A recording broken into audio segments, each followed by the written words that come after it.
गुरुजी। कहाँ से हैं बाबू आप? मैं बिहार के रहने वाला हूँ, जमुई जिला के, लेकिन मैं जॉब करता हूँ मुंबई में। मुंबई में जॉब करते हैं? भोलेनाथ की असीम कृपा हुई है बाबा मुझ पर।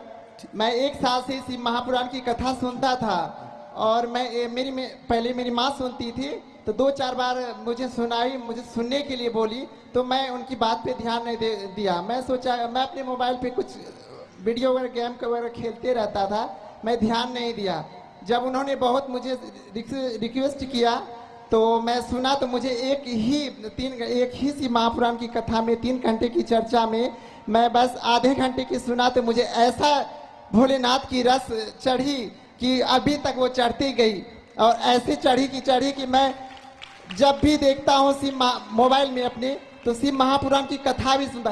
दिन रात शिव महापुराण, इतना मैं हो गया, डूब गया कि रात को भी मैं ईयरफोन लगा के मैं सुनते रहूं। अब मेरी माँ देखे सुने तो बोले अरे तुम तो पागल हो गया। मैं बोले भोलेनाथ की भक्ति में मैं पागल हो ही गया। जब मैं भोलेनाथ से मैं बोला कि भोलेनाथ, जब आप मुझे शिव महापुराण की कथा सुनने का मौका दिया है तो एक बार मुझे कथा में पहुंचा दीजिए। लेकिन एक बार आपने उज्जैन में होने वाली थी शिव महापुराण की कथा, वो लॉकडाउन की वजह से कैंसिल हो गई और उस शिव महापुराण की कथा में मैं आने वाला था। लेकिन उस दिन से मैं सोचा कि जब कथा होता था, अच्छा इस कथा चला गया, अगले कथा में मैं पहुंचूंगा, लेकिन मैं पहुंच नहीं पाता था। आज अब तो पहुंच गए ना? हाँ, मैं पहुंच गया। बस बाबा पकड़ कर बुला लिए। बहुत है, बाबा की कृपा बनी रहे।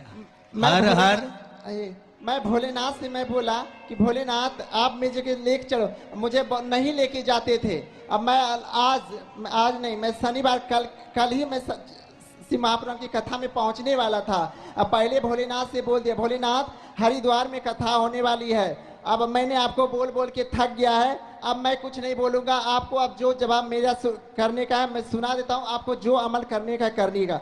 मैं भोलेनाथ को बोला, भोलेनाथ मेरी इच्छा है, मेरी शनिवार से रायसेन में कथा होने वाली है, रतलाम में कथा होने वाली है। मेरी आपसे विनती है कि अगर मैं शिव महापुराण की कथा में नहीं जाऊंगा, अगर नहीं पहुंचाएंगे आप, तो आज दिन के बाद आपकी ना कथा सुनेंगे ना तो हम आपकी चौखट पे पैर रखेंगे। अब तो पहुंच गए, यही शिव की कृपा है। बैठिए। हर हर महादेव की जय। यही शिव कृपा। आप एक बेलपत्र का मोल तत्व